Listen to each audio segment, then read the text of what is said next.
नमस्कार, आपका फिर से स्वागत है सीटेट प्रिपरेशन सीरीज में।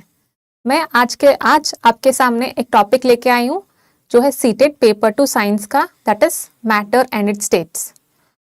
जैसे आपको पता है, हम इस आज के टॉपिक में हम देखेंगे कि कैसे क्वेश्चंस पूछे गए थे, कौन से पैटर्न में पूछे गए थे, और हम कॉन्सेप्ट सीखेंगे वो भी प्रीवियस क्वेश्चन को सॉल्व करके एंड वैसे हम समरी भी सीखेंगे सबका। उससे पहले we'll have a small understanding of how the questions were asked. अगर एग्जाम के हिसाब से देखें तो हर बार एक या दो क्वेश्चन इस चैप्टर से पूछा जा रहा है। It's a very important chapter. देखो तो in every cycle they have asked about 1 or 2 questions from this chapter. It's a must chapter that एक ना एक क्वेश्चन तो आ ही जाएगा इस चैप्टर से। एंड असेसमेंट का शिफ्ट देखें तो if you have seen all the questions from 2012 to 2026, the questions have changed from just mere recalling of factual knowledge to how you can apply those concepts to application level and real life scenarios और laboratory scenarios में कैसे apply किया जा सकता है, उस हद तक shift हुआ है अभी concepts. So now the more emphasis is on how those concepts are being done in real life and their real life application. So application level questions are being in the focus right now. So even if you are reading the concepts in this chapter, also have an idea about the application level questions. तो हम देखते हैं कि आगे application level questions कैसे पूछे गए थे। एंड अगर हम पैटर्न क्वेश्चनिंग का पैटर्न देखें तो it was always seen that from these content questions पूछे जा रहे थे। The first one is classification of changes. जैसे कि आपको पता है changes are of 2 types, physical and chemical changes. उस हिसाब से क्वेश्चंस भी पूछे जा रहे थे बहुत ज़्यादा। And most questions were related to real life examples, जैसे कि डाइजेशन ऑफ फूड, क्रिस्टलाइजेशन और रस्टिंग ऑफ आयरन, ऐसे क्वेश्चंस पूछे जा रहे थे। In that you have to identify this chemical change and physical change, ऐसे क्वेश्चंस पूछे जा रहे थे। Then next, the questions coming from this pattern of this type of concept is environmental effects, wherein questions regarding atmospheric pressure, then temperature, humidity, wind, how this will affect certain boiling point, all those things are being asked in the questions. So most of them are in this aspect. So if you see, all of them are in the real life application level. So in one more important concept is displacement reaction. So when we hear about displacement reaction, you have to remember the reactivity series, which is the very most important, where in a ladder you will have a list of metals or list of all the elements where they're arranged in reactivity order, right? So we will see all those. And even in displacement reaction, there's many types of reactions also, like we have combustion reaction also, we have redox reactions. All those reactions are being talked about. So we'll have a small gist about it. So this is a small gist, and you have to make sure that when you're reading the concepts, read at the application level.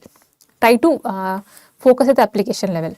So let us go first with the first question. Here we have the question here is asked in the year 24 December. So the question is, when ice melts at 0 degrees, its temperature. So if here we have 4 options: increases, decreases, remains the same. First decreases, then remains the same. So first we have to understand what happens, how does ice melt. So for us to understand that, let us see a small discussion about this one. And it's very much important that, especially in CTET, we have a time constraint. You have to first answer the questions that you know the first, and there is not much time to think around, so you have to figure out the answers also very fast. So before that, so let us discuss the concept and go back to answering the question very fast. Okay, so as we know, ice is a solid, right? It's solid in substance, and we know that in solids the molecules are tightly packed together, and the intermolecular distance between them is very less compared to liquids. So in liquids, we know that the particles freely move around and are further apart compared to solids. So imagine now ice is melting. So what is happening? Ice is melting and forming liquid, water. So the distance between the particles is increasing. So whatever heat energy is being provided, the heat energy is being used to break the intermolecular attractions. So whatever heat energy is being given, it is used to break the intermolecular attractions, and so we have this. So since it is being used to break the intermolecular attractions, the temperature is remaining the same. So whatever energy is there, it's being utilized to break the intermolecular attractions. So that is the reason the temperature remains the same. And ऐसे ही if you talk about we have to also know about the latent heat of fusion. And also there might be questions on to how you can teach this concept in classroom, where there is a role where how digital interactive simulation can also be used to teach this kind of concept using a graph. So all these things can be also thought about even in the pedagogical aspect also. So don't just stick to the concept in real life situations. Also go to the how teacher can teach this kind of concepts also, because it's pedagogical aspect also. So whenever any concept is there, go to think about the real life examples, situations, scenarios, as well as how this can be taught to student also. All the three things, so that it be covered entirely. Okay, so let us go back. So the question, when ice melts at 0 degrees Celsius, its temperature remains the same. So we have answered the question. So let's see the next question we have at hand. So the next question we have here is from 2019. So the question is very much asked and was discussed also, and everyone have a slight confusion in this one. So let us try to answer this. The question here we have at hand is, what is the reason for preferring pressure cookers over open pans for cooking food quickly at high altitudes? Okay, so the question here specifically asks about high altitudes. So as soon as the question of cooking in high altitude is coming, you have to think about the boiling point.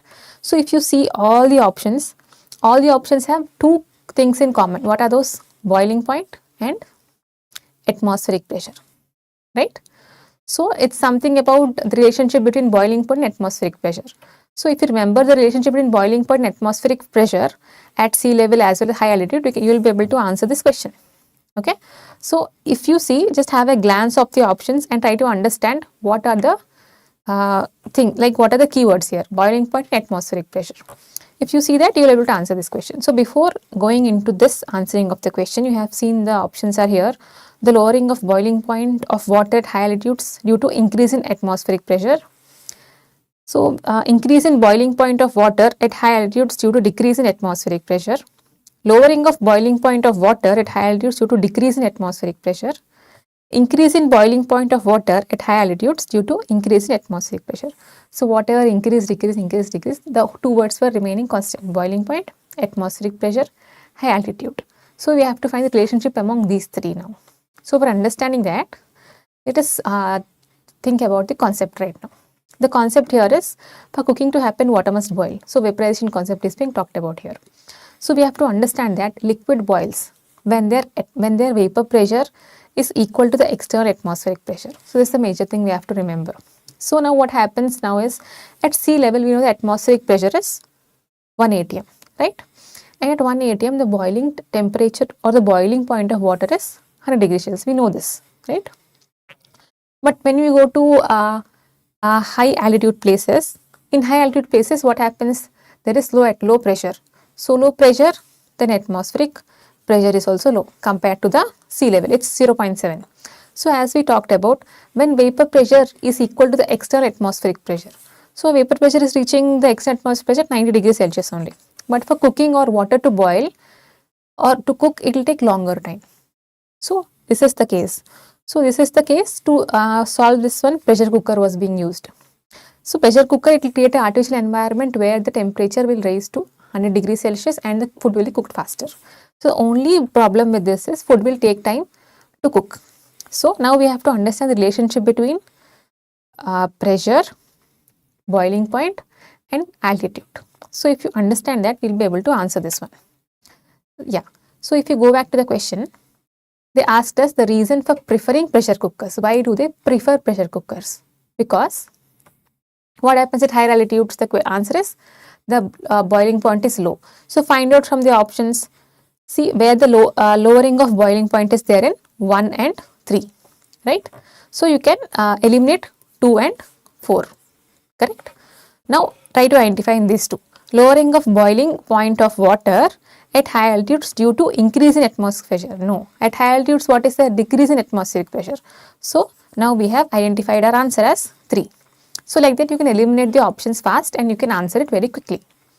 Okay, and it is very much important that you understand this concept of atmospheric pressure, boiling point, all those things, because all of this will play a role in because there's relationship between one increase, other decreases, other decrease, one increases. So you have to understand this one. And remember using some kind of mnemonics or understand the concept itself. Okay. So here we are done. So the key takeaway from this one is lower atmospheric pressure at high altitudes. So high altitude means low atmospheric pressure. Low atmospheric pressure means low boiling point. Low boiling point means cooking will take time. It is slower. Okay. So we have summarized all of this into a single line. Okay. So let us go back. Let us go to answering questions again. So here we are with one more question that is from December 2024. So the question here is which of the following statements are not true regarding compounds? So whenever you find like these questions, please highlight the word not. Remember it, it's not. Okay. So in this question, you have to find out which are not there. So in the options, compounds show properties of constituent substances. This one statement. Only elements can react to form compounds. This one more statement. The composition of each compound is always fixed. Compounds can be separated by physical and chemical methods. So if you see, they have told which of the statements are not true. So you have to find which statements are false here. Okay. So for that, we have to understand the properties of compounds. So let us break down each of the options one by one. So if you see, the option 1 was about how compounds show properties of constituent substances, right? So if you see, we can take a simple example here, okay? We know that hydrogen and oxygen combine together to form H2O, that is water. We know hydrogen is colorless, odorless, and it's highly flammable gas. Okay, just note this down. It's highly flammable gas. Then we have oxygen, which is also colorless, odorless, and highly flammable gas. These two together form a reaction and they form a compound, that is water. And it is not flammable. It is used to extinguish certain kinds of fires. Not all kinds, but certain kinds of fires. So if you see, two elements with different properties together formed a compound with different properties, distinct properties. So here you can go back. If you remember enough statement, you can go back and you can highlight the topic. So here we know that compounds show properties of constituent substances. No, they are not showing. They are showing different properties. So this is a wrong statement. So you can tick this here because it's a right in this case. Okay. So let's go back to the answering the questions again. So next they have told us that only elements can react to form compounds. Okay, we'll see whether it's true or not. Elements are nothing but like hydrogen, oxygen, all are elements. Only elements will react together to form compounds. That's not the case. If you have seen the example here, NaCl plus silver nitrate and will give us silver chloride and sodium nitrate. So if you see all the displacement reactions, all the reactions taking place in the nature are all about how compounds together will react to give new compound also. So whatever claim they have made that only elements can form compounds is wrong. So in this case, this statement is, we can take this statement. Okay. So now if you are in a hurry to answer the questions, you can check the options. So we have found out A and B as the right option. So you don't have time to answer. So just check in the options where A and B is there. So A, B is here and here. So now we have to surely read the other option also. Okay, C or D. If you finalize one option, you can directly tick the option, you can go away. The composition of each compound is always fixed. Yes, we'll see whether the composition of all the compounds is always fixed or not. Do you think it's fixed or not, the composition? Yes, the composition of a compound is always fixed, H2O. And no matter wherever you take the sample of water, they are in a ratio of 1:8. That is the law of definite proportion. So this statement is true, but they are asked not true. So we can cross this off. So directly we can choose option D. So we can choose this off. So this is our right answer, right? So this is how you can you can answer your questions faster. Okay. So now we understood about the properties of compounds. We understood how compounds have entire distinct properties from their constituent elements also, and we understood that compounds will react with compounds and form new compounds, not only elements. And we'll just discuss, because the concept was raised, compounds can only be separated by physical and chemical methods. No, compounds are separated by chemical methods, why not physical methods? So remember that, okay? They can only be separated by chemical methods. Next, we have next question. So the question is from 2018. The question is, which of the following statements is not correct? It's again not correct. Okay. Digestion is a chemical change. So digestion we know is a natural phenomena wherein food get digested. So it's a chemical change. Yes, it's a chemical change. And photosynthesis is a chemical change. Yes, it's a chemical change because it produces glucose and food, carbon dioxide, and oxygen also sometimes. Oxygen. Then is respiration a chemical change? Yes, it's a chemical change. Then what about crystallization is a chemical change? No, it's not chemical change. We'll let you know how it's not a chemical change. See, if you see the solution of salt and water, even how they separate salt from seawater. Salt forms crystals in seawater, right? That's crystallization of salt. So again, if you mix the salt, again you get salt water back. So crystallization, nothing but it's a physical phenomenon, not a chemical phenomena. So crystallization is a chemical change is wrong. So this is your right answer now, if you see according to the question. Okay. Now as we have come here, let us understand what is physical change and what is chemical change. There is so much of confusion in this physical change and chemical change. You have to only remember that when any new substance is formed, that is chemical change. When nothing new is formed, the constituents of the matter is remaining the same, that is physical change. No matter if I tear a paper into pieces also, it's a physical change, not a chemical, because there is no new substance being formed, right? So wherever you see certain keywords like breaking, shredding, all those things are physical change. And wherever you see certain keywords like new substance is being formed or gas is being released, all those things like CO2, H2, pop sound is being coming out, all those things are chemical change. So based on this one, you can have an understanding of what are physical change and chemical change. So let us also understand some key points behind it before we go on. So in this one major important thing is no new chemical substances formed, that is physical change. Okay. So it is reversible. Usually it is reversible. It's reversible phase, like how sea and salt is like how salt water is there. But when you shred a paper and you want the whole paper back again, that is not how reversible works. That is not how reversibility concept works. So we'll come back to chemical change now. In chemical change, the most important thing you have to remember is new substance is being formed. And usually the change, whatever change has happened is irreversible change, right? Digestion of food is irreversible change.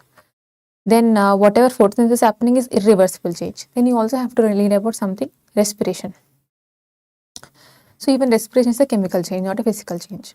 Yeah. So one more important thing is there are many other natural phenomena of chemical change like rusting of iron, burning, all those things are chemical changes.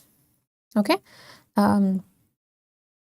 Yeah, and usually physical changes can be separated. In physical change, like in this case, we have crystallization. The salt and the water can be separated by distillation or evaporation. We have certain many other concepts also to separate them. Okay, so let's move on to the next question now. So here we have a question with which of the following is from Jan 2021. Which of the following sets comprises chemical change? Comprises of chemical change. Okay, so here we have 4 sets. Now you need to read all of the options if you want. You can just take the first option. Boiling of water, it's not a chemical change. So you can rule out this option straight away. But see, there is rusting of iron here, which is a chemical change. So find out from the options where rusting of iron is there again. So we can find rusting of iron again in option 4. So keep this in mind. Okay. Dissolving of salt in water is not a chemical change. Digestion of food is a chemical change, right? So see again where digestion of food is available in the options. It is here. So straight away you can pick up your option. Just read the option again while you're picking up.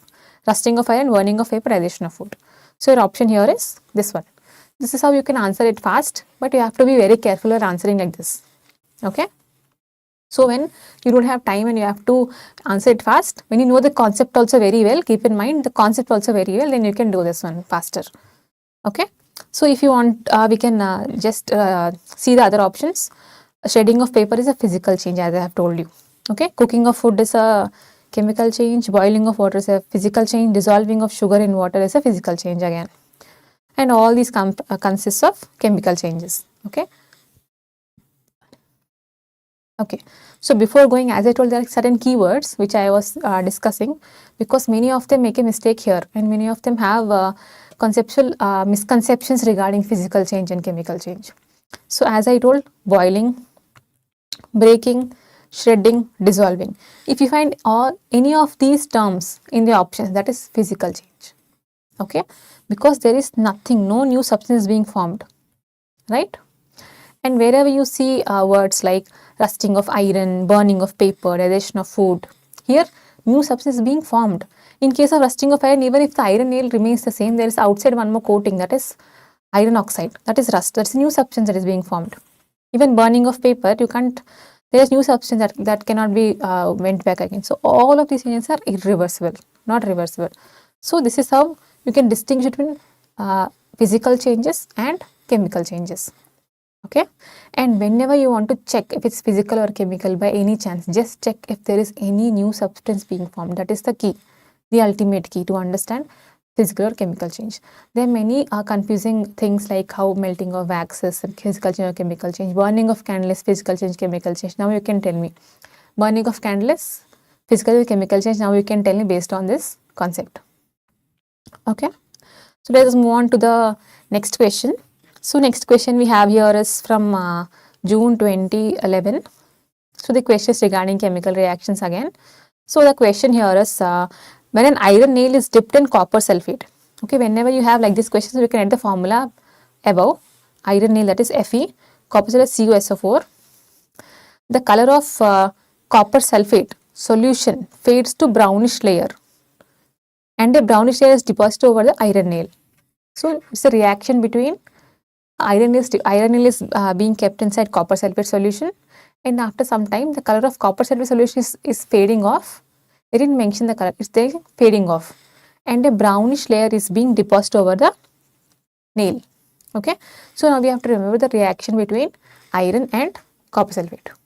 Now to understand this, which one reacts with what, you have to understand the reactivity series. That's very much important, as I have been talking about it. So is a decomposition reaction? No. Double displacement reaction? So you have to know the concept behind before answering all this, because so let us go back and see the concept behind it. So the more important thing that I have told you right now is reactivity series, the most important of all in this. If you learn how to remember the reactivity series, it is very much easy for you to answer most of the questions. So in reactivity series, there are certain ways to remember reactivity series, like you can make certain mnemonics on how to remember. In your own language you can make up, where you can use the first letters of the element or first letter of the word, anything you can use to make up mnemonics. So mnemonics nothing but like if I say, please stop calling me, where I can make out something to remember, right? So like that mnemonics even you can make to make sure that you remember the reactivity series in the right order. It's very much important that we remember it in the right order. And whenever you see the highest element in the table is more reactive, and the element which is at the end of the ladder, or we can say the ladder, it is least reactive. Okay, the one which is at the higher end of the ladder is most reactive, and the one which is at the end of the ladder is least reactive. So remember, based on this one, you remember how you can remember the reactivity series. Now if you see, we have the reaction of iron and copper sulfate. So if you see, which is more reactive from the table, iron is more reactive. So now iron will displace copper from the solution. So that's how we have FeSO4 plus Cu. So this is a displacement reaction. But this is not only displacement reaction, if you see. So you can go and tick here because you know the answer. But we have to understand the concept behind it now. It is also a redox reaction, right? The reduction and oxidation both are happening together. Here iron is in its elemental state 0. If you see, after taking +2 ions from copper, it is becoming +2. And copper, so here what is happening here? Oxidation is happening, right? So if you see again, copper Cu2 plus, it has become Cu, 2 plus to 0. So here reduction has taken place. So it's a redox reaction as well. Okay, it's a beautiful example. Using one example, you can learn two reactions, that is displacement reaction as well as redox reaction, right? And you can also come up with how redox reactions are there, many types of redox reactions, even you can learn about them. The most important thing here we have to learn about is reactivity series. So, and based on that also you can answer. Okay. So here we have to remember the reactivity series, and we'll go back to the question, answer the question. So now iron and copper sulfate together will form iron sulfate plus copper, as we have talked about. It's an example of displacement and redox reaction, right? So now let's move on to next question, that is in the year 24, December 24, the question is as follows. Which of the following statement are true? So there are 4 statements A, B, C, D, and the options are below 1, 2, 3, 4. So one or more correct answers, multiple correct letters, right? So let us read the question and understand which are wrong or right. Okay. Crystallization is a chemical change. Is crystallization a chemical change? No. Just now we have discussed it's a physical change. So you can eliminate this statement from here. So wherever A option is not there, those are your options to consider. So you can eliminate option number 1, right? Because here A is there. Next, photosynthesis is a chemical reaction. It's a chemical change. It's a chemical change. So see where B option is available in the things. So B is available in the second one and the third one. Okay. C, ripening of fruit is a physical change. Ripening of fruit is a chemical change. So you can also remove this answer. So next is D. So your correct answer is this one. So that's how also you can eliminate answers and choose the right answer. Okay. So let us understand in detail all the options for our conceptual understanding right now, because we have solved the question. Okay. So as I told, crystallization is not a chemical change but a physical change. We have talked about it earlier. And what is the chemical change? Yes, we talked about it, because a new substance is being formed, and even glucose, and we have that is new substance glucose as well as oxygen is being released. It's an irreversible reaction. And ripening of a fruit is a physical change. No, ripening of fruit is a chemical change, because there are new substance being formed, that is a fruit being ripened. So it is a chemical change. Okay. The formation of curd from milk is a chemical change. Yes, it is a chemical change, because new substance curd is being formed. So it's even irreversible. We can't get milk from curd, right? So this is the concept of this one. If you see, most of the questions are asked in this one only, physical change and chemical change. So you have to have a proper understanding of this one. Okay. So let's move again to the next question. It's in the year 24. If the question is regarding compounds. Which of the following statements are not true regarding compounds? Again, remember, if any kind of questions are asked like this, please remember if it is true or not true. Keep in mind. Okay, then we have 4 options here. So option 1 है compounds show properties of constituent substances. Okay. So there are 4 statements and we have 4 options here. Multiple correct are there. So see, compounds show properties of constituent elements. This was again discussed earlier if you have seen. They have distinct properties. They don't have the same properties of the compound like elements. If we take example of hydrogen and oxygen, they have different properties. Like hydrogen is highly flammable, oxygen is highly flammable. Together we have water, which is used to extinguish fire in certain fires. So this is not true. So for this one, we can this. Then next option is only elements can react to form compounds. No, not only elements. There are also compounds together which can form compounds. So even this is there. This is also not true. The composition of each compound is always fixed. Yeah, this is correct, which I have already talked about. Like in the law of definite proportions, as I have discussed earlier, it was told that no matter from which part of the earth I take water, you find hydrogen and oxygen in the ratio 1:8 only, right? So that is the one. So this is the correct one. Like this is true statement. So all these are not true. So if you find a true statement also, the other 3 statements are not true. So from that, this is the answer, and this is the answer, this is the answer. So find out where ABD is there. So 3 is your answer. Okay. So let's discuss again. This is a very evaporation. It says this is a very important application level question. If you see here, there is a box given to you. It's asked in the year 24. So here they have asked which month will have the highest rate of evaporation. If you see, there are 1, 2, 3, 4 months, month A, month B, and month C, month D. So they asked about highest rate of evaporation. So first we have to understand the factors that can affect evaporation. So let's recall ourselves what are the factors that affect evaporation? If you don't remember, you can see from the box itself. So temperature, wind speed and humidity, all of this will affect the evaporation, right? If you remember, more the temperature, more the evaporation, right? If you dry clothes on a very hot day, they'll dry like this, right? And if you dry clothes on a windy day, they'll also dry very fast. And imagine if you dry your clothes on a humid day, will their clothes dry faster? No, right? It will take time. So highest rate of evaporation. So instead of reading all the data that we have, we can remember this through our real life experiences. So when the humidity is very high, the rate of evaporation is less, right? So now we have to find out, in this question, we have to find out when highest evaporation can occur, when the humidity is low. So find out from these values which value is less. Yes, this value is less. So this is your answer. So this is how you can find out the option very easily. Okay. So if you want to go the other way around also, you can go. See, the reason why I have choose humidity is because if temperature is high, evaporation is high. Wind speed is high, evaporation also high. But now I have to check two options. But in case of humidity, I can only check one option. So based on that, I can answer the question very fast. The reason behind choosing humidity is this one. Okay. So now we have to also remember that the factors affecting evaporation, which are temperature, wind speed and humidity. You have to remember this concept. Okay. This one. We have this one. So like this kind of questions can also be asked, wherein data can be used to ask questions. Okay.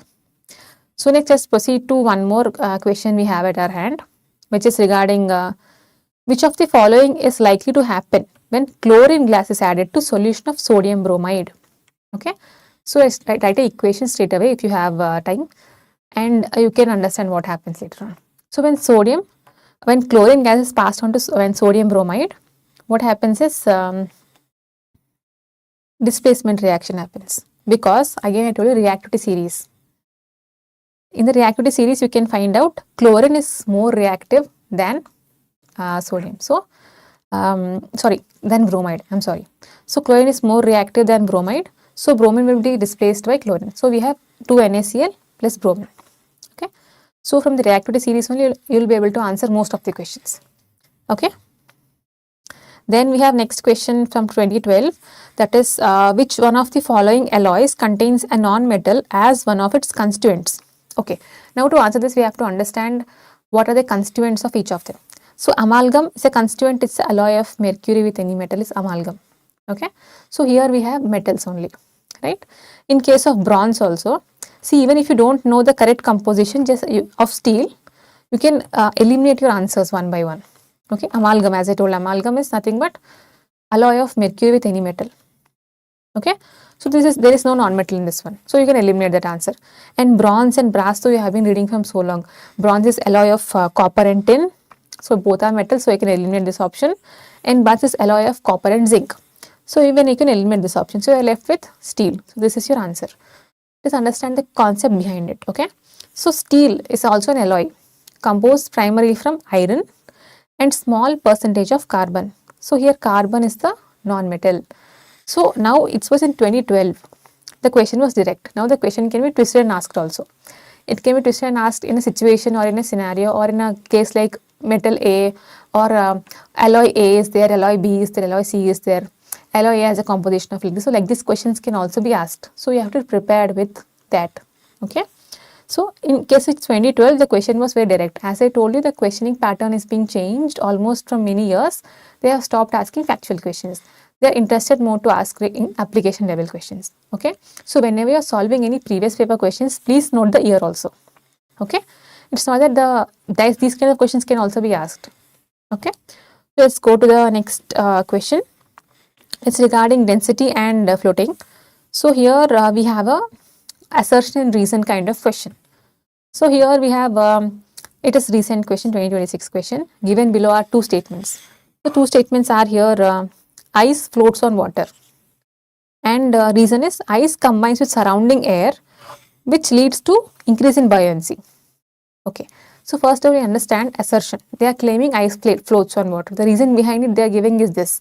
And do you know why ice floats on water? Ice floats on water because the density of ice is less than water, right? And because of this reason ice is floating on water. But here they have not explain this as a reason. So straight away you can go and mark it like A is true but R is false, right? This is our answer.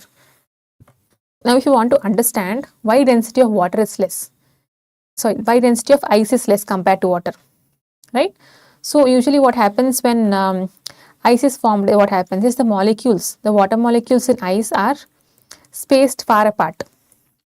So if they are spaced far apart, like they freeze, right? They form a crystalline structure, like cage-like structure they form. So what happens is water molecules are spaced in a far away spaces. So the spaces, the mass is same, but the space is more. Density is mass by volume, right?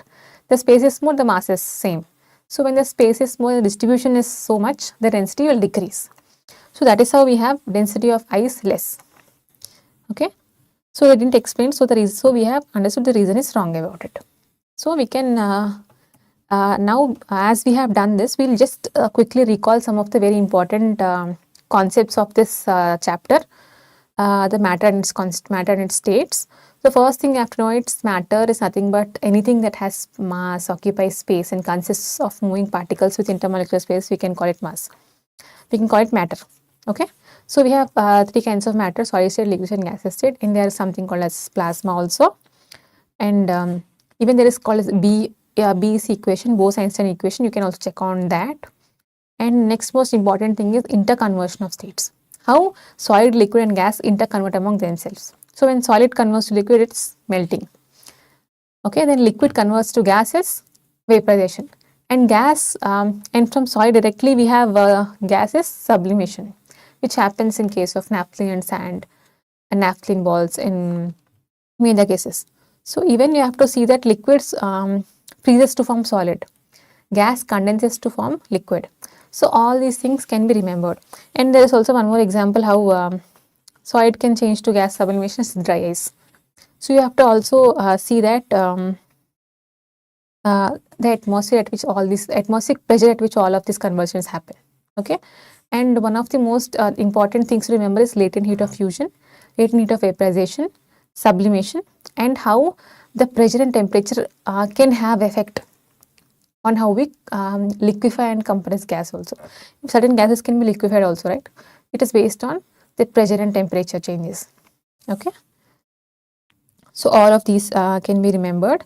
And next is elements, compounds and mixtures. So we know elements are pure form. They contain only one type of atom.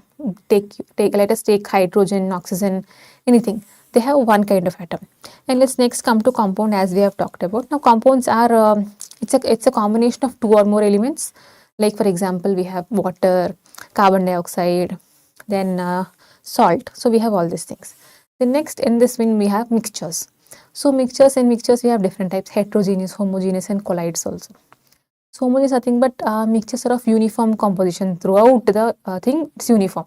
So no matter from which thing I take a drop of salt solution, it will taste the same. Means the salt is uniformly mixed in the solution. That is uniform composition. That is homogeneous mixture. Then next we have heterogeneous mixtures. Here they lack uniform composition. Okay. So in case of oil in water also, in case of sand in water, they lack uniform composition. And you can easily see that both of them are suspended, not mixed together. Like chalk and water also is not mixed together. Then we have something called as colloids. So milk is a colloid. And in that also you can see some Tyndall effect and some Brownian movement. Tyndall is something but a scattering of light. So all of that also you can observe. So in this regard also you have to also read about certain properties of metals and non-metals and metalloids. Okay. So all these things can be revised at last minute, a small revision. Then one more important thing is separation of mixtures. So we already know the physical methods of separation, which I will talk about. In evaporation we know. Then evaporation is nothing but how you separate a volatile from non-volatile substance. The most important thing here is you separate volatile substances here from non-volatile substances. Remember that one aspect of it. Then next is centrifugation. So centrifugation, basically the whole phenomena behind it is the density. Okay. So density principle is used to separate the mixtures. Even if you see any blood test you take, centrifugation test is done. And most of the dairy farms separate cream from milk in this process only. So whenever like these separation techniques are being asked or being talked about, along with concept, read the application levels also. Okay, evaporation happens in case of salt or water also, and there are many other examples of evaporation happening in daily life. So just brush up on all those things along with concept. Okay, like I have mentioned here, blood, in case of blood separation, centrifugation happens. In case of separation of milk, cream from milk, centrifugation happens. So like that, you also try to remember some application level. Okay, and next is distillation. So distillation nothing but when we have two miscible liquids at different which have different boiling points. So we can then use distillation process. Okay. Then there is something called as chromatography. Now chromatography is a technique that is used to separate colored compounds. So here there is a black dot. There is something called as mobile phase and stationary phase. Okay. So here what happens is we place a small dot of black here. Then as slowly the water seeps into that strip of paper, the colors separate. So how it happens? The water takes up and separation happens at different levels. So we know that black color consists of these many colors. So it was a very technique where they used to separate colors or and purify certain things or organic compounds especially. Okay, so these things are there. Then as I told you, the most important thing, the difference between physical change and chemical change. Okay, if there is no new substance form, it is physical change. If there is a new substance form, it's a chemical change. Okay, so like that, as I was talking, burning of a candle, it's a chemical change. Melting of wax is a physical change. So like that, you have to keep in this case. So as I told, the key identifier is no new substance is formed. And here entire new substance is formed. So based on this one, you have to classify physical and chemical changes. So again, coming to types of chemical reactions.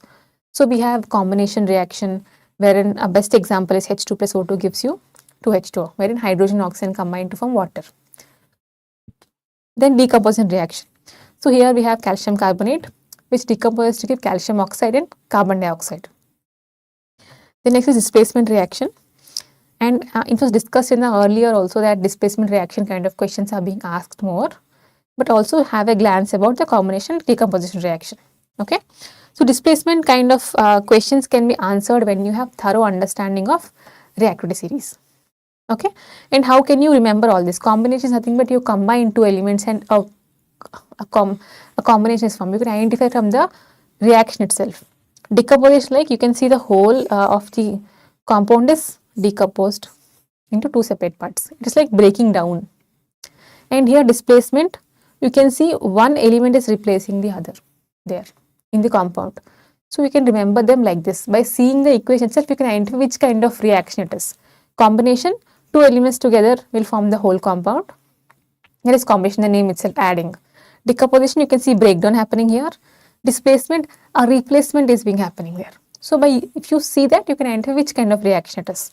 Now as I have told, the most important thing to understand is the reactivity series. It's the most important thing. You can answer most of the questions if you learn the reactivity series. Okay, now we have to remember in the particular order only. You can't skip it in between. Okay. So the least one is least reactive, which I told you. And the upper parts are the most reactive, very reactive. Okay. So based on this one, you can understand how displacement reaction takes place. Okay, so here you have to understand that the metals in the higher level, okay, will automatically displace the metals in the lower level. So potassium has the capacity to displace sodium, calcium, everything below it. Sodium has the capacity to displace every other metal below it. Similarly, calcium, magnesium. So you can create mnemonics like that to remember, like please something where you can remember in a different way in your own colloquial language, in your own language also. You can make a list of how to remember these things. So, so this is how we understood the topic of matter and its state. So once again, let us go back and see how the previous year questions were asked, the analysis, so that you will also have a clear-cut idea.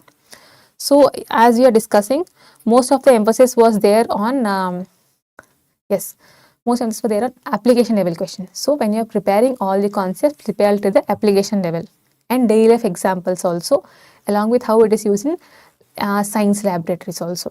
Or they may ask questions of how you can teach this kind of displacement reaction in the classroom. or something. Even those kind of questions can be asked. So the most important concepts to read here is classification of changes, as we have already spoken, and environmental effects, as we have seen even how a rate of evaporation was talked about, how atmospheric pressure and high altitudes was talked about, then how displacement reaction was talked about. So we have already seen all these things. So based on all these things, I hope you have a clear understanding about how you can answer these kind of questions in this chapter. So thank you so much for listening, and I'll be back with again next video. Thank you.